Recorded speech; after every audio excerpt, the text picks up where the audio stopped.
The Beast is out. Digging into Dane Brugler's Beast, some intel from how he ranks prospects, what he's hearing about prospects. What about the value of interior players on both offensive and defensive lines? All that and more coming at you on today's Peacock and Williamson. NFL analyst Brian Peacock and former NFL scout Matt Williamson bring you expert NFL analysis every day in less than 30 minutes. Get an inside look into the NFL on the field and in the front office. With elite breakdowns, next-level analysis, and in-depth information only for the real NFL fans. This is Peacock and Williamson, and it starts now.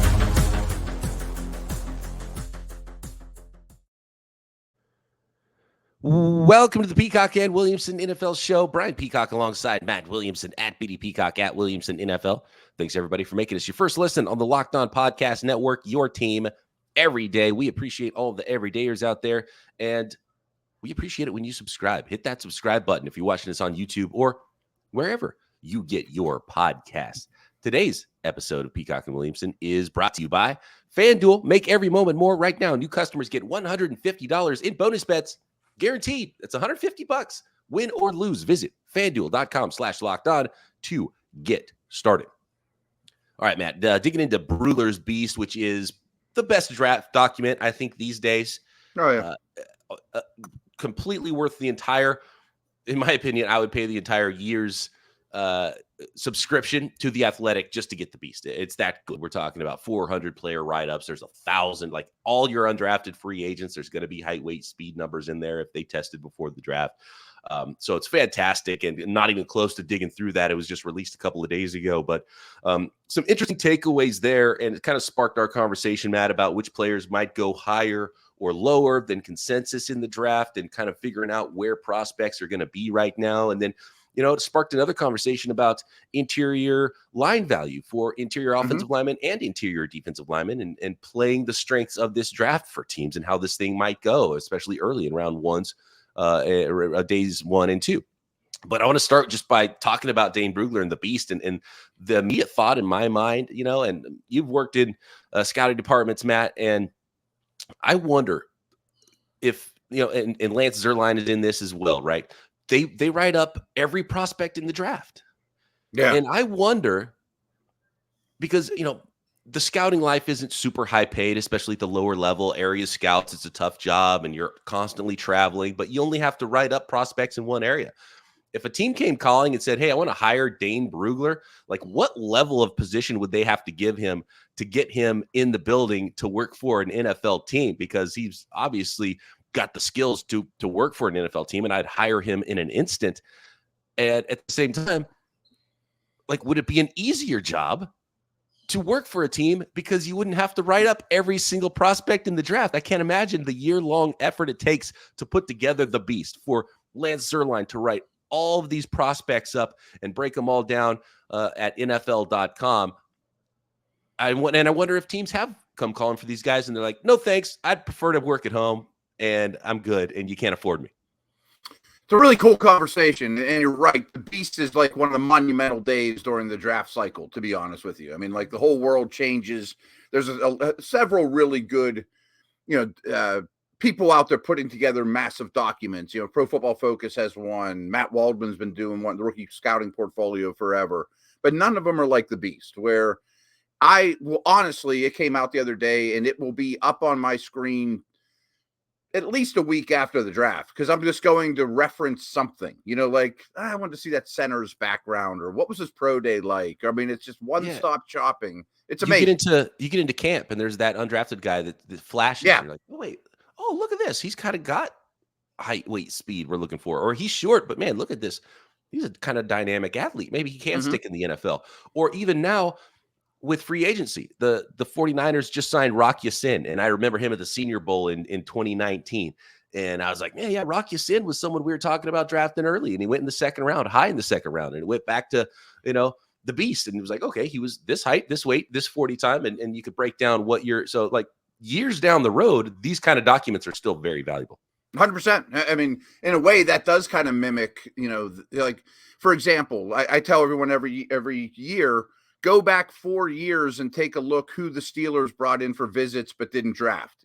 They might be banging on their door in free agency now. Like they liked them then, they probably still like them now. Like that kind of thing. Teams don't get to draft every player they like. You get 7 picks, right. And once you've picked your second round guy, there was probably 20 players that could have ended up on that team, and then they hit free agency and start drafting them. I think there's, you see that all the time.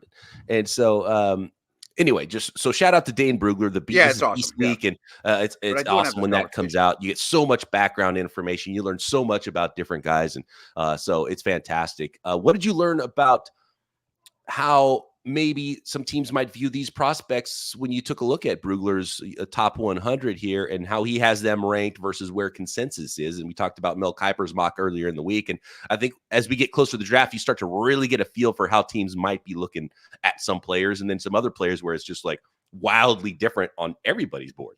Let's go back a second, though, because I do want to compare the job of an NFL scout to the Danes and Lances and all those dudes, too. Yeah, I definitely more on that. And I actually had this conversation with Todd McShay several times when we both were ESPN because teams approached him. Todd, you do good work on TV. I'd love to have you part of the organization. And I know he talked to a lot of scouts picking our brains. Do you think that's something I should pursue or not? And like me, it would take a lot to go back to a team because, frankly, I like seeing my kids. I'm in my basement right now with a hoodie on. Like that kind of stuff goes a long way. And some of the things I really didn't like about being with the team is there's so much machismo and testosterone in the building.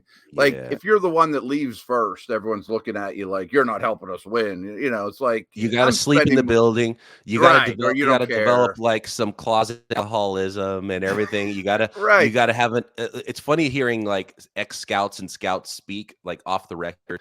And everything's like F-bomb this, F-bomb that. This MFer did this F. No, they never talk about prospects by their name. It's kid from school. It's a number. It's a jersey number. It's like you can't be. You have to be like there is like this coach speak, this scout speak, and it's like it's a vibe that it's like this a lot of dudes around each other all day, every day, and maybe they all have a chewing, spitting, and scratching, and maybe too much, dude.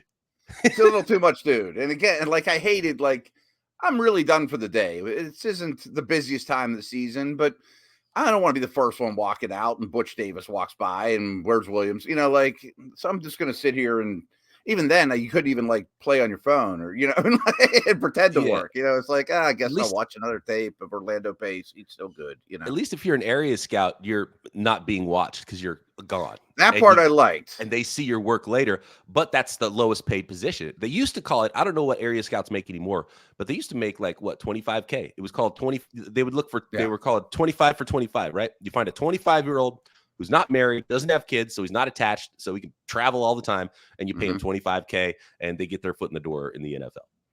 Then they turn into 100K guys, though. Once you get around, that's the goal. It's you're a highly paid intern almost is what it used to be, and so I'm sure those guys are getting 50 now. It's 25 for 50, right? But I was much closer to the 25 guy. I did some pro, I did some college. I didn't have an area per se, but I went in like 20 schools that were all drivable from Cleveland. One thing, though, this is just me. I miss game day. I do miss the camaraderie. Being with a team is just flat out cool. It's pretty awesome. The competitive nature. There's a scoreboard to it. Yeah, exactly. If Brugler or Zerline get a prospect wrong, it doesn't matter. They're not going to get fired for it. That's another thing is job security. Job security is huge. Trust me.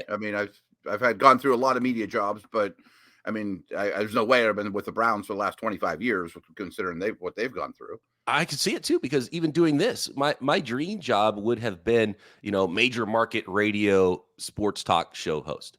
Mm-hmm. Podcasting didn't exist in the form that it does today. And of course, right. Now I have my dream job, and now they can't afford me because I'm not tethered to their desk. These radio jobs, all of a sudden, everyone gets fired at a station change formats. I much prefer this, and it's become a dream job that kind of I didn't know exist. I didn't know I was preparing for my dream job the whole time, and now they can't afford me. And I've been approached by radio stations like, hey, you want to? Like, no, I'm good. I can be home for Christmas and not be there. And so I could totally see why this is a much better life, even though it might be a lot of work and you're writing up every prospect. not having to go through what it takes to get to where you are a decision maker in the NFL. And there's so few of those guys. And if you don't get it right very quickly, then you're done with that too.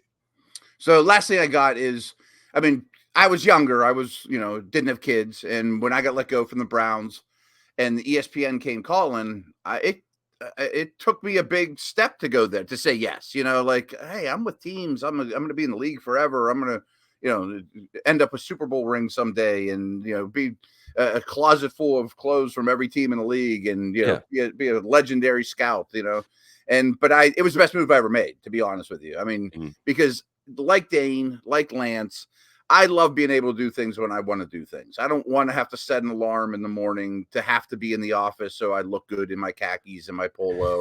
If I would rather work at midnight, I wrote so many articles at midnight or later because I'm up and I'm just when I'm at my best. And the other thing but to answer the short question, I've been giving a lot of thought, but I definitely think Dane's job is bigger. I don't know if it's harder, but it's more work. There's no doubt in my mind. It's more work because I know this for a fact. He's already starting next year's. Right now, he's doing the background on all the next year guys. The background never stops, and it actually probably makes every year easier because he has more and more background work done. Right. And so, part of the 2025 beast is already in the mix, right? It's already researched because he's or the kids that didn't declare that he thought might have, But you can at least do their background. You can do their childhood stuff, which is all honestly one of the best things about the beast. Like, oh, this kid had 2 super athletic parents, but he didn't pick up football till a senior year. Like, maybe the best ahead of him, Yeah. Next, let's talk about the beast. Top 100, what we're learning there. The value right now in the NFL of the interior offensive and defensive linemen, where we expect them to go in the draft, and prospects that we might see go higher or lower than consensus. Next. Today's episode of Peacock and Williamson is brought to you by eBay Motors. Passion, drive, patience. The formula for winning championships is also what keeps your ride or die alive. eBay Motors has everything you need to maintain your vehicle and level it up to peak performance. Superchargers, roof racks, exhaust kits, LED headlights. Maybe you just need some wiper blades. Whatever it is, whether you're into speed, power, or style, eBay Motors has you covered. With over 122 million parts for your number one ride or die, you'll always find exactly what you're looking for. eBay Motors, guaranteed fit. Your part is guaranteed to fit your ride every time or your money back. Because with eBay Motors, you're burning rubber, not cash. With all the parts you need at the prices you want, it's easy to make your car into the MVP and bring home huge wins. Keep your ride or die alive at ebaymotors.com. Eligible items only. Exclusions apply. eBay guaranteed fit, only available to U.S. customers.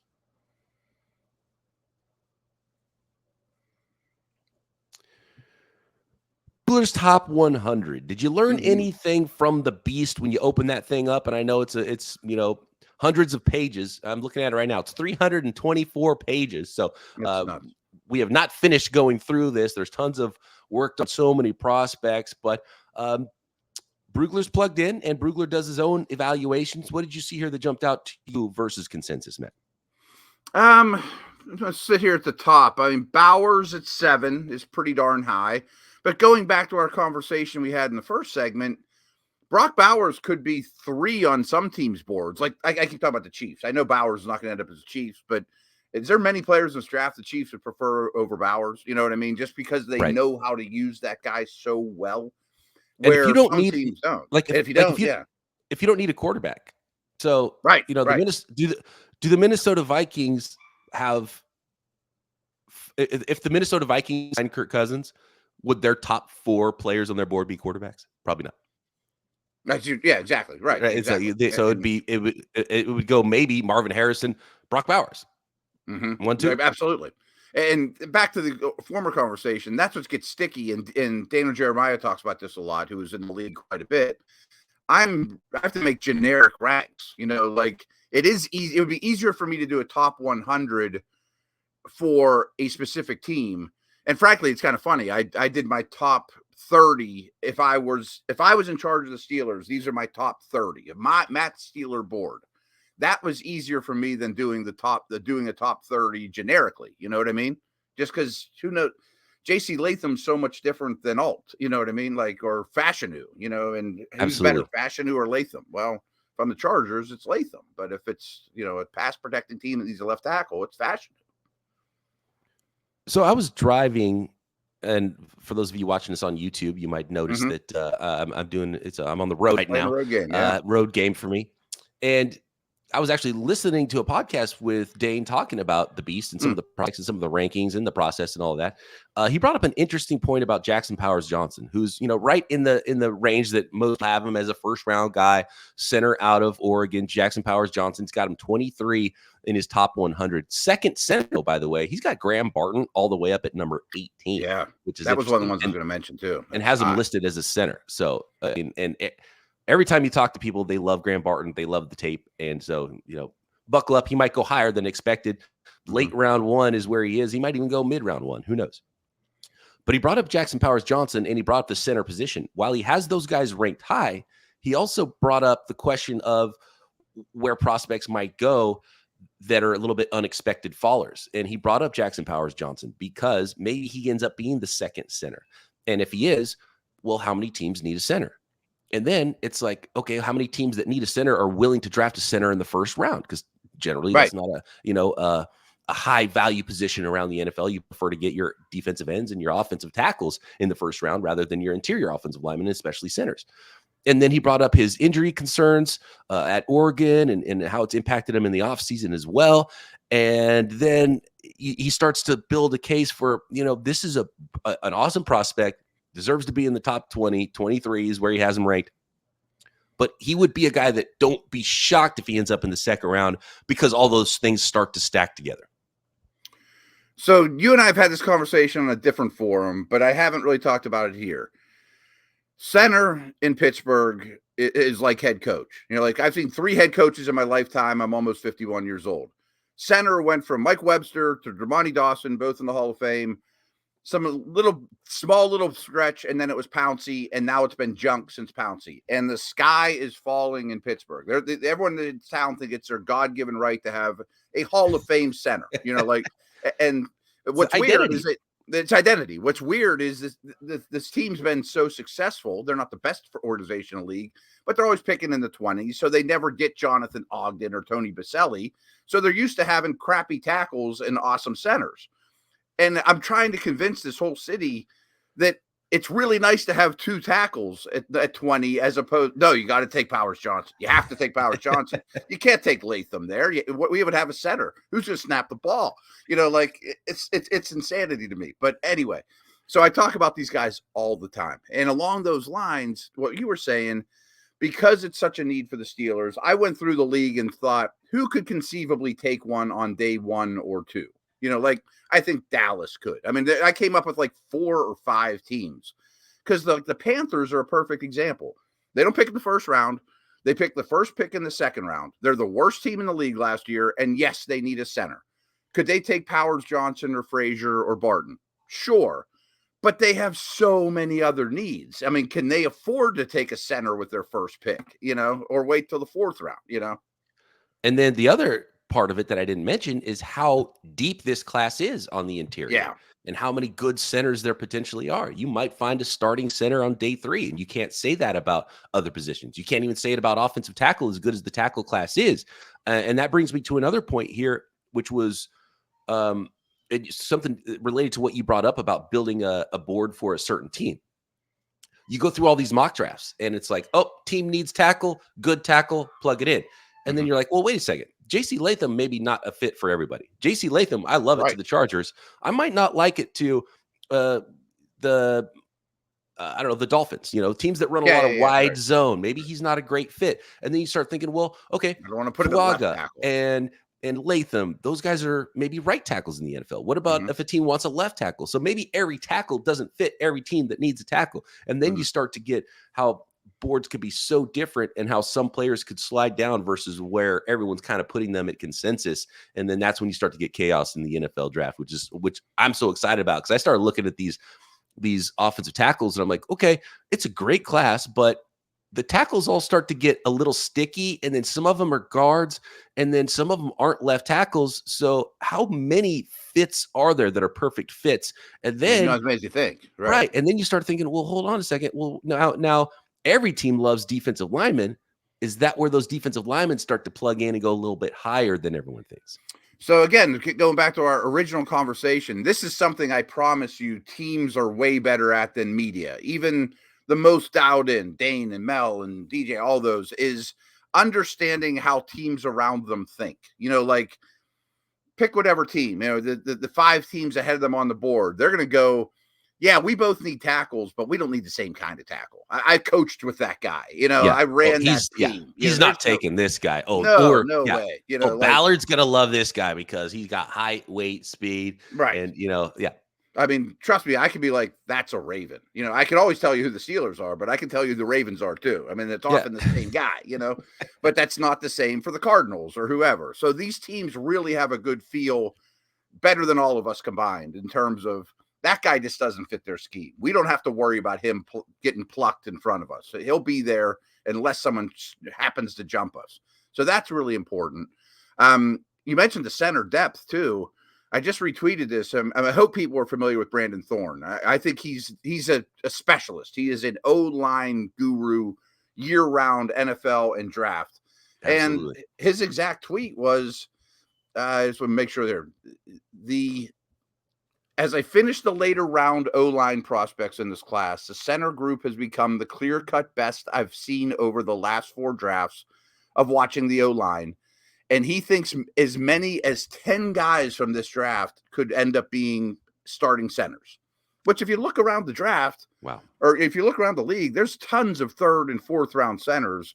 Tyler Biadasz just got $10 million a year or whatever off his first contract. I think he was a 4th round pick. I mean, there's 100 of those examples.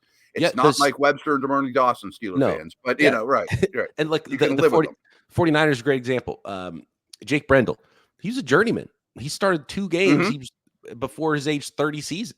And then he got a 4-year contract with the 49ers. Have been starting for him the last 2 years. And he could be replaced in 2 weeks by them drafting a center. But you can find a center to start games for you and go to the Super Bowl for almost free. Yeah, you can't do that with tackles. Give me a tough, smart center, and I can have my guards help them. If I got a lumbering goof at tackle that shouldn't be in the league, that really screws up every play call. Oh my gosh, lumbering goof. More on lumbering goofs, interior line value, prospects that'll go higher or lower than consensus next.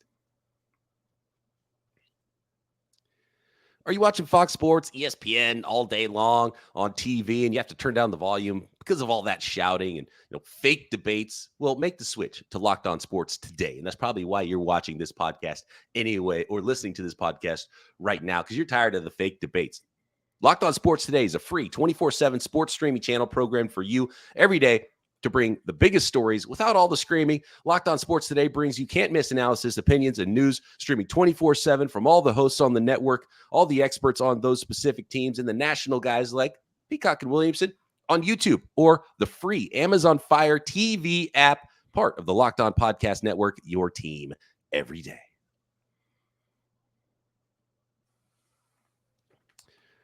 Lumbering goofs. That's another one, because there's a bunch of really tall, big offensive linemen in this class. Yeah.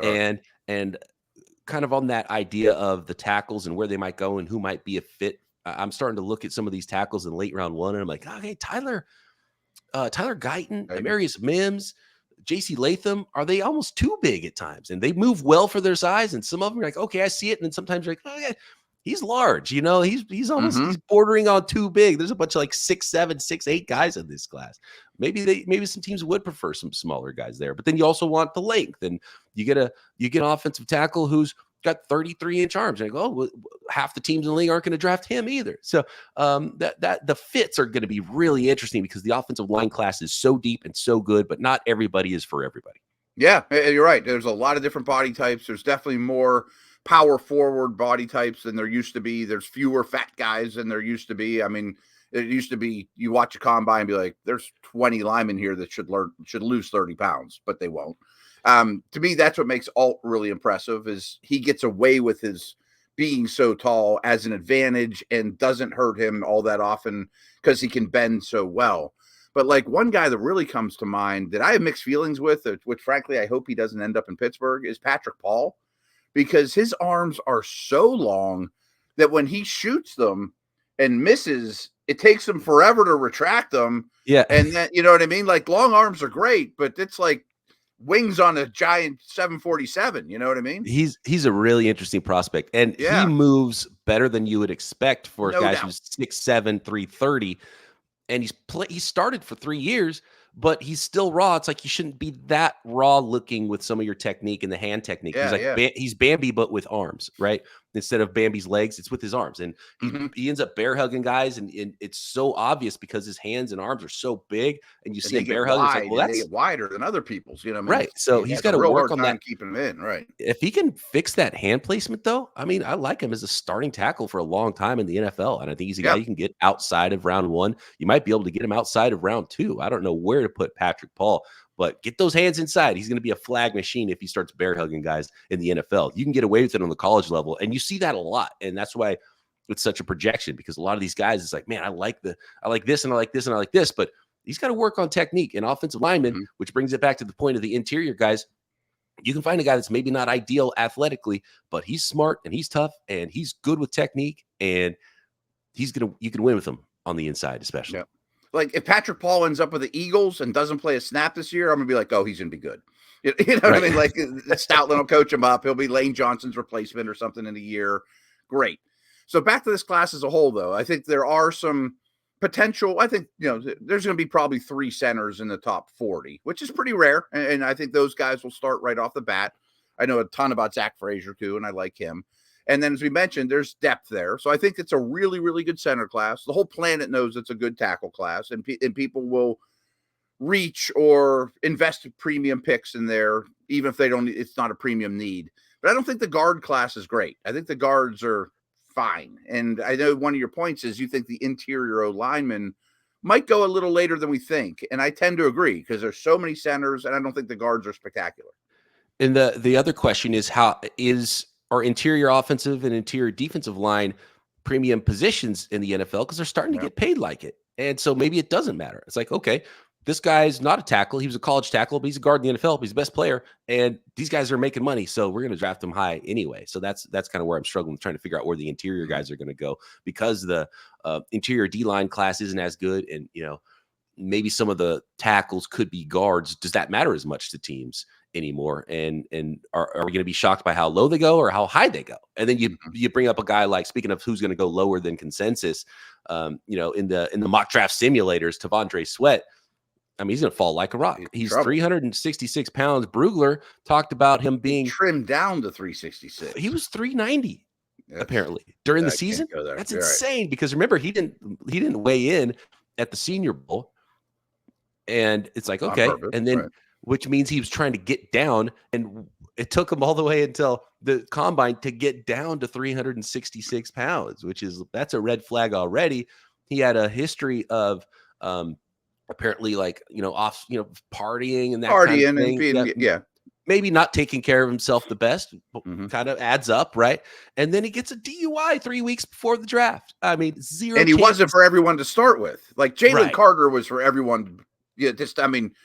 Everybody wanted Jalen Carter, the football player. Not everybody who even wants Sweat, the football player. I mean, like, there's a lot of defenses that are like, I don't have any use for that guy at all. Yeah. So, and he's not in Brugler's top 100. You shouldn't be shocked if he's there on day 3 of the draft. So I do urge people to follow the money in terms of where was offseason spending, where are some trends in spending, like wide receiver. If you're Tyreek Hill, you're going to get paid huge. Justin Jefferson will get paid huge. But there's not a lot of tier 2 contracts out there in the receiver world, because you can just draft one in the 3rd round. I was shocked how much the interior O-lineman made this offseason, which made me think, well, will these guys get pushed up because there's more of a need? Maybe, but I think they also got overpaid because they wanted plug-and-play guys, and they're not going to trust the guards in this class to take us over the top necessarily. But I will say that all of us know more about the draft now than we did a month ago or whatever. I mean, the beast came out, and I learned 100 things. I'm fonder of the interior D linemen, centers, and running backs, much more fonder than I was a month ago. The more homework I do on those positions, there's more guys I'm like, ooh, he's interesting. I like that guy too. Right.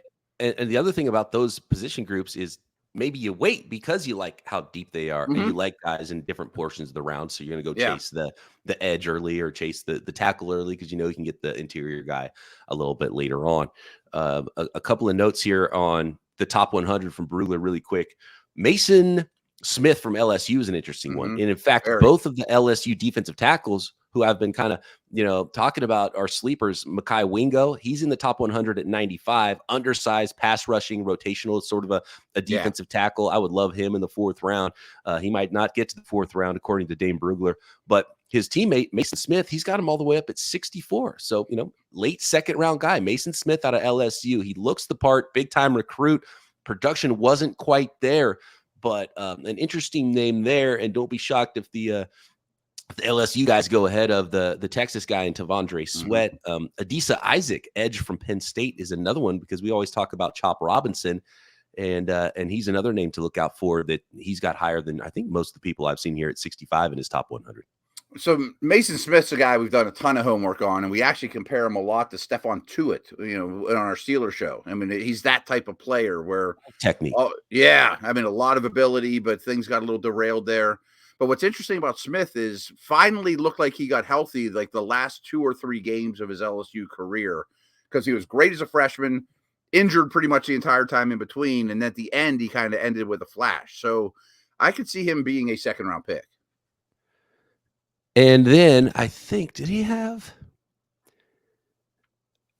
He did not have. There's the South Dakota State guard center. McCormick, yeah. He's another one I've done a ton of homework on. Really good. A lot of people like. He tested great, and he's actually not in the top 100, but he said don't be surprised if he goes late 3rd round. Small school guy there as well. I'm also seeing center for him too. Yes, yeah. Center or guard, but a lot of upside to him. Mike Hall, another defensive tackle. Since we're talking interior guys, number 60 on his list, underclassman, pass rusher out of Ohio State. Interesting player there. A lot of undersized D tackles. A lot of undersized. Yeah, there's some shorter, explosive types that Grady Jarrett types of the world that. But hey, if you can influence the passer on 3rd down, you're going to go high. And Hall is that dude. Mingo's that dude. Wingo. We got to mix up with Mingo. Yeah, Wingo and Mingo. Yeah, exactly. Oh, and the last one I wanted to mention was Cooper Beebe, who Brugler has really high, and it's amazing that Cooper Beebe, he's got him as his 3rd guard, 38 overall in his top 100 out of K-State. This guy is a Coke machine with little short 31-inch arms. It's like, he's for sure playing inside in the NFL, and it's amazing that he held on and played at tackle with his profile, because you just look at him and you're like, oh, for sure, or center or whatever. Cooper Beebe's an interesting one. Teams are going to like him. He doesn't fit the perfect profile, but then you draft him and he ends up being a 10-year NFL starter. Yeah, I'm just really good player. He's got 31.5-inch arms. And I think I listened to that same podcast you did, and Nate Tice called him SpongeBob. He's just all chest. Yes, yeah. That was it's the last podcast I heard. I was driving down late night, and SpongeBob. That's exactly the cop. I love that. That's fantastic. He's just all square with short arms. Yeah, right. So hey, look, running back, interior D line, offensive line. It's a pick your flavor draft. Who knows where these guys are going to go? It depends on the team. It depends on the eyes that watch them. Thanks, everybody, for making us your first listen here on the Locked On Podcast Network. Matt and I back next week breaking down everything in the NFL draft. We're inside 2 weeks now until the first round of the 2024 NFL draft. And we've got it all covered for you every day here on the Locked On Podcast Network. Matt and I back Monday right here. Peacock and Williamson.